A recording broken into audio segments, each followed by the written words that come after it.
शांति की शक्ति से शांति जग में लानी है। ओम शांति। आज की मुरली है 4 फरवरी 2026 की। मीठे बच्चे, संगम पर तुम्हें नई और निराली नॉलेज मिलती है। तुम जानते हो हम सब आत्माएं एक्टर्स हैं, एक का पार्ट न मिले दूसरे से।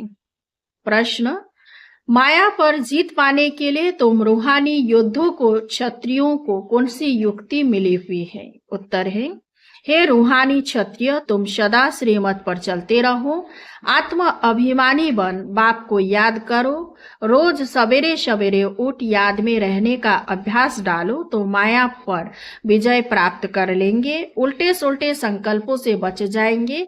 याद की मीठी युक्ति माया जीत बना देगी। गीत है जिसका साथी है भगवान। ओम शांति। यह मनुष्यों के बनाए हुए गीत हैं। इनका अर्थ कोई कुछ भी नहीं जानते। गीत भजन आदि गाते हैं, महिमा करते हैं भक्त लोग, परंतु जानते कुछ नहीं। महिमा बहुत करते हैं। तुम बच्चों को कोई महिमा नहीं करनी है। बच्चे बाप की कभी महिमा नहीं करते, बाप जानते हैं। यह हमारे बच्चे हैं, बच्चे जानते हैं यह हमारा बाबा है। अभी यह बेहद की बात है, फिर भी सब बेहद के बाप को याद करते हैं। अब तक भी याद करते रहते हैं। भगवान को कहते हैं, हे बाबा, इनका नाम शिव बाबा है। जैसे हम आत्माएं हैं वैसे शिव बाबा है। वह है परम आत्मा जिसको सुप्रीम कहा जाता है। उनके हम बच्चे हैं, उनको सुप्रीम सोल कहा जाता है। उनका निवास स्थान कहाँ है? परम धाम में। सब सोल्स वहां रहती है। एक्टर्स ही सोल्स हैं। तुम जानते हो नाटक में एक्टर्स नंबरवार होते हैं। हर एक के पार्ट अनुसार इतनी तनख्वाह यानी पगार मिलती है। सब आत्माएं जो वहां रहती है सब पार्टधारी है, परंतु नंबरवार। सबको पार्ट मिला हुआ है। रूहानी बाप बैठ समझाते हैं कि रूहों में कैसे अविनाशी पार्ट नोंधा हुआ है। सब रूहों का पार्ट एक जैसा नहीं हो सकता, सब में ताकत एक जैसी नहीं। तुम जानते हो कि सबसे अच्छा पार्ट उनका है। पहले शिव की रुद्रमाला में है। नाटक में जो बहुत अच्छे अच्छे एक्टर्स होते हैं उनकी कितनी महिमा होती है। सिर्फ उनको देखने के लिए लोग जाते हैं। यह बेहद का ड्रामा है। इस बेहद के ड्रामा में भी ऊंच एक बाप है। ऊंच ते ऊंच एक्टर, क्रिएटर, डायरेक्टर भी कहे, वह सब है हद के एक्टर्स, डायरेक्टर्स आदि। उनको अपना छोटा पार्ट मिला हुआ है। पार्ट आत्मा बजाती है, परंतु देह अभिमान के कारण कह देते कि मनुष्य का ऐसा पार्ट है।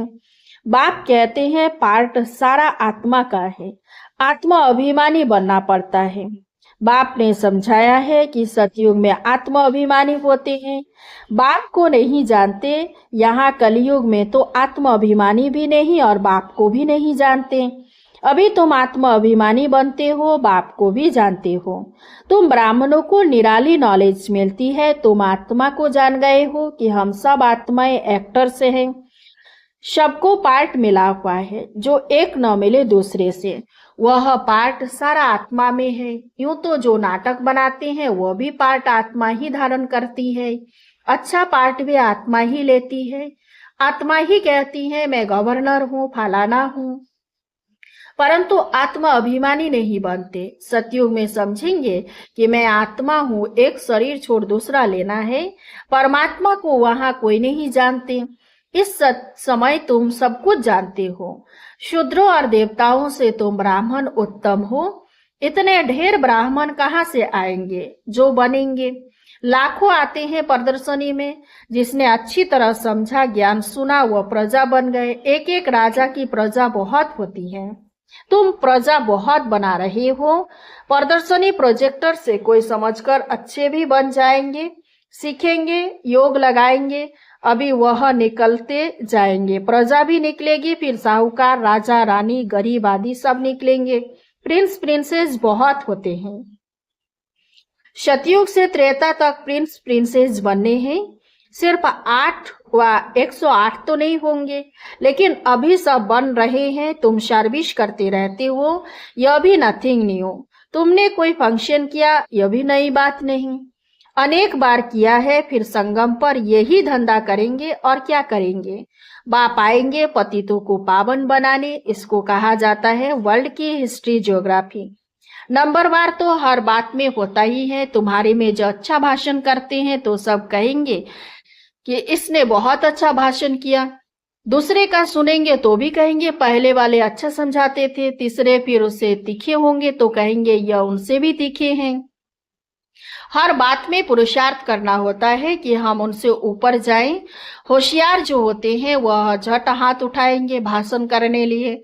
तुम सब पुरुषार्थी हो, आगे चल मेल ट्रेन बन जाएंगे। जैसे मम्मा स्पेशल मेल ट्रेन थी, बाबा का तो पता नहीं पड़ेगा क्योंकि दोनों इकट्ठे हैं। तुम समझ नहीं सकेंगे कि कौन कहते हैं। तुम सदैव समझो कि शिव बाबा समझाते हैं। बाप और दादा दोनों जानते हैं, परंतु वह अंतर्यामी है। बाहर से कहते हैं यह तो बहुत होशियार है। बाप भी महिमा सुन खुश होते हैं।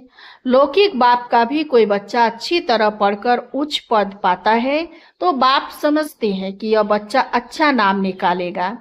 यह भी समझते हैं कि फलाना बच्चा इस रूहानी सर्विस में होशियार है। मुख्य तो भाषण है, किसी को बाप का संदेश देना, समझाना। बाबा ने मिसाल भी बताया था कि किसी को 5 बच्चे थे तो कोई ने पूछा कि तुमको कितने बच्चे हैं, तो बोला कि 2 बच्चे हैं। कहा कि तुमको तो 5 बच्चे हैं, कहा सपूत तो 2 है। यहाँ भी ऐसे हैं, बच्चे तो बहुत हैं। बाप कहेंगे कि यह डॉक्टर निर्मला बच्ची बहुत अच्छी है। बहुत प्रेम से लौकिक बाप को समझाएं, सेंटर खुलवा दिया है। यह भारत की सर्विस है। तुम भारत को स्वर्ग बनाते हो। इस भारत को नरक रावण ने बनाया। एक सीता कैद में नहीं थी, लेकिन तुम सीताएं रावण की कैद में थी। बाकी शास्त्रों में शब्दांत कथाएं हैं। यह भक्ति मार्ग भी ड्रामा में है। तुम जानते हो सतयुग से लेकर जो पास हुआ वह रिपीट होगा। आपे ही पूज्य, आपे ही पुजारी बनते हैं। बाप कहते हैं मुझे आकर पुजारी से पूज्य बनाना। पहले गोल्डन एजेड फिर आयरन एजेड बनना है। सतयुग में सूर्यवंशी लक्ष्मी नारायण का राज्य था। राम राज्य तो चंद्रवंशी था। इस समय तुम सब रूहानी क्षत्रिय योद्धे हो। लड़ाई के मैदान में आने वाले को क्षत्रिय कहा जाता है। तुम हो रूहानी क्षत्रिय, बाकी वह है जिस्मानी क्षत्रिय। उनको कहा जाता है बाहुबल से लड़ना झगड़ना। शुरू में मल्ल युद्ध होती थी, बाहों आदि से आपस में लड़ते थे, फिर विजय को पाते थे। अभी तो देखो वंश आदि बने हुए हैं। तुम भी क्षत्रिय है, वह भी क्षत्रिय है। तुम माया पर जीत पाते हो, श्रीमत पर चल। तुम हो रूहानी क्षत्रिय। रूहें ही सब कुछ कर रही हैं इन शरीर की कर्मेंद्रियों द्वारा। रूहों को बाप आकर सिखलाते हैं बच्चे मुझे याद करने से फिर माया खाएगी नहीं। तुम्हारे विक्रम विनाश होंगे और तुमको उल्टा सुल्टा संकल्प नहीं आएगा। बाप को याद करने से खुशी भी रहेगी। इसलिए बाप समझाते हैं कि सवेरे उठकर अभ्यास करो। बाबा आप कितने मीठे हो। आत्मा कहती है बाबा बाप ने पहचान दी है, मैं तुम्हारा बाप हूँ। तुमको सृष्टि के आदि मध्य अंत का नॉलेज सुनाने आया हूँ। यह मनुष्य सृष्टि का उल्टा झाड़ है। यह वैरायटी धर्मों की मनुष्य सृष्टि है। इसको कहा जाता है विराट लीला। बाप ने समझाया है कि इस मनुष्य झाड़ का मैं बीज रूप हूँ। मुझे याद करती हैं। कोई किस झाड़ का है, कोई किस झाड़ का है, फिर नंबरवार निकलते हैं। यह ड्रामा बना हुआ है। कहावत है कि फलाने ने धर्म स्थापक पैगंबर को भेजा, परंतु वहां से भेजते नहीं है। यह ड्रामा अनुसार रिपीट होता है। यह एक ही है जो धर्म और राजधानी स्थापन कर रहे हैं। यह दुनिया में कोई भी नहीं जानते। अभी है संगम, विनाश की ज्वाला प्रज्वलित होनी है। यह है शिव बाबा का ज्ञान यज्ञ। उन्होंने रुद्र नाम रख दिया है। प्रजापिता ब्रह्मा द्वारा तुम ब्राह्मण पैदा हुए हो। तुम उच्च ठहरे ना, पीछे और बिरादरियां निकलती हैं। वास्तव में तो सब ब्रह्मा के बच्चे हो। ब्रह्मा को कहा जाता है ग्रेट ग्रेट ग्रैंडफादर। सिजरा है, पहले पहले ब्रह्मा ऊंच, फिर सिजरा निकलता है। कहते हैं भगवान सृष्टि कैसे रचते हैं। रचना तो है, जब वह पतित होते हैं तब उनको बुलाते हैं, वही आकर दुखी सृष्टि को सुखी बनाते हैं। इसीलिए बुलाते हैं, बाबा दुख हरता सुख करता आओ। नाम रखा है हरिद्वार। हरिद्वार अर्थात हरि का द्वार। वहां गंगा बहती है। समझते हैं हम गंगा में स्नान करने से हरि के द्वार चले जाएंगे, परंतु हरि का द्वार है कहाँ? वह फिर श्री कृष्ण को कह देते हैं, हरि का द्वार तो शिव बाबा है। दुख हरता सुख करता। पहले तुमको जाना है अपने घर। तुम बच्चों को अपने घर का और घर का अभी मालूम पड़ा है बाप का। बाप की गद्दी थोड़ी ऊंची है, ऊपर में फिर युगल दाना उससे नीचे है, फिर है वैजंती माला जो विष्णु की माला। विष्णु के गले का हार वही, फिर विष्णु पुरी में राज्य करते हैं। ब्राह्मणों की माला नहीं है, क्योंकि घड़ी घड़ी टूट पड़ते हैं। बाप समझाते हैं कि नंबरवार तो है ना, आज ठीक है कल तूफान आ जाते हैं, ग्रहचारी आने से ठंडे हो जाते हैं। बाप कहते हैं कि मेरा बनंती आश्चर्यवत सुनंती कथंती ध्यान में जावंती माला में पिरोवंती, फिर एकदम भागंती चंडाल बनंती। फिर माला कैसे बने? तो बाप समझाते हैं कि ब्राह्मणों की माला नहीं बनती। भक्त माला में मुख्य फीमेल्स में मीरा और मेल्स में नारद। संगम पर बाप ही आकर सबको मुक्ति जीवन मुक्ति देते हैं। बच्चे समझते हैं कि हम ही स्वर्ग के मालिक थे, अभी नर्क में है। बाप कहते हैं कि नर्क को लात मारो, स्वर्ग की बादशाही लो। जो तुम्हारी रावण ने छीन ली है, यह तो बाप ही आकर बताते हैं। वह इन सब शास्त्रों तीर्थों आदि को जानते हैं। बीज रूप है ना, ज्ञान का सागर शांति का सागर, यह आत्मा कहती है। बाप समझाते हैं कि यह लक्ष्मी नारायण सतयुग के मालिक थे। उनके आगे क्या था? जरूर कलयुग का अंत होगा, तो संगम युग हुआ होगा। फिर अब स्वर्ग बनता है। बाप को स्वर्ग का रचयिता कहा जाता है, स्वर्ग स्थापन करने वाला यह लक्ष्मी नारायण स्वर्ग के मालिक थे। उनको बर्मा कहाँ से मिला, वर्षा कहाँ से मिला? स्वर्ग के रचता बाप से। बाप का ही यह वर्षा है। तुम कोई से भी पूछ सकते हो कि इन लक्ष्मी नारायण को सतयुग की राजधानी थी, कैसे ली? कोई बता नहीं सकेंगे। यह दादा भी कहता है कि मैं नहीं जानता था, पूजा करता था परंतु जानता नहीं था। अब बाप ने समझाया है, यह संगम पर राजयोग सीखते हैं। गीता में ही राजयोग का वर्णन है, शिवाय गीता के और कोई भी शास्त्र में राजयोग की बात नहीं है। बाप कहते हैं कि मैं तुमको राजाओं का राजा बनाता हूँ। भगवान ने ही आकर नर से नारायण बनने की नॉलेज दी है। भारत का शास्त्र है गीता। गीता कब रची गई यह जानते नहीं। बाप कहते हैं कल्प कल्प संगम पर आता हूँ। जिनको राज्य दिया था वो राज्य गवाकर फिर तमोप्रधान दुखी बन पड़े हैं। रावण का राज्य है, सारे भारत की ही कहानी है। भारत है ऑलराउंड, और तो सब बाद में आते हैं। बाप कहते हैं कि तुमको 84 जन्मों का राज बताता हूँ। 5000 वर्ष पहले तुम देवी देवता थे, तुम अपने जन्मों को नहीं जानते हो। हे भारतवासियों, बाप आते हैं अंत में। आदि में आए तो आदि अंत का नॉलेज कैसे सुनाएं? सृष्टि की वृद्धि ही नहीं हुई है तो समझाएं कैसे? वहां तो नॉलेज की दरकार ही नहीं। बाप अभी संगम पर ही नॉलेज देते हैं। नॉलेजफुल है ना, जरूर नॉलेज सुनाने अंत में आना पड़े। आदि में तुमको क्या सुनाएंगे, यह समझने की बातें हैं। भगवान उवाच की मैं तुमको राजयोग सिखाता हूँ। यह यूनिवर्सिटी है पांडव गवर्नमेंट की। अभी है संगम, यादव कौरव और पांडव, उन्होंने बैठ सेनाएं दिखाई है। बाप समझाते हैं यादव कौरव विनाश काले विपरीत बुद्धि, एक दो को गाली देते रहते हैं, बाप से प्रेत नहीं है। कह देते कि कुत्ते बिल्ली सब में परमात्मा है। बाकी पांडवों की प्रेत बुद्धि थी। पांडवों का साथी स्वयं परमात्मा था।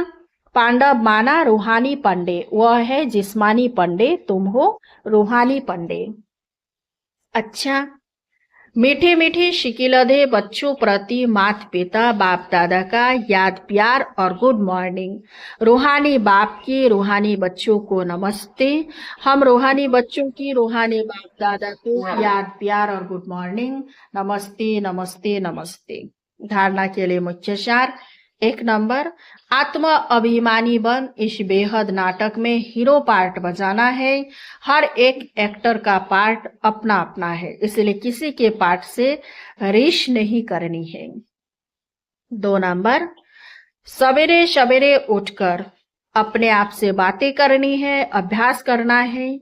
मैं इन शरीर की कर्मेंद्रियों से अलग हूँ। बाबा आप कितने मीठे हो, आप हमें सृष्टि के आदि मध्य अंत का ज्ञान देते हो। वरदान, बाप के संस्कारों को अपना निजी संस्कार बनाने वाले व्यर्थ व पुराने संस्कारों से मुक्त भवो।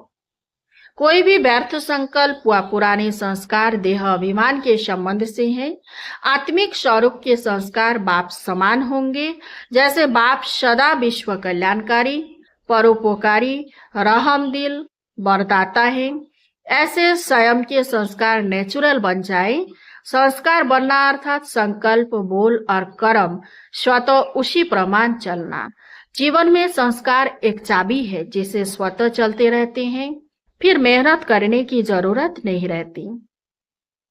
स्लोगन, आत्मिक स्थिति में स्थित रह अपने रथ यानी शरीर द्वारा कार्य कराने वाले ही सच्चे पुरुषार्थी है। अव्यक्त इशारे एकता और विश्वास की विशेषता द्वारा सफलता संपन्न भव। जैसे बाप ने आप सबको कोने कोने से ढूंढकर निकाल लिया, अनेक वृक्षों की डालियां अब एक ही चंदन का वृक्ष हो गया। लोग कहते हैं 2-4 माताएं भी एक साथ इकट्ठी नहीं रह सकती, और आप माताएं सारे विश्व में एकता स्थापन करने के निमित्त हो। यही आपके आपसी एकता बाप की प्रत्यक्षता करेगी। अच्छा, ओम शांति। इस चैनल को सब्सक्राइब कीजिए, लाइक कीजिए, कमेंट कीजिए और शेयर कीजिए। शांति की शक्ति से शांति जग में लानी है।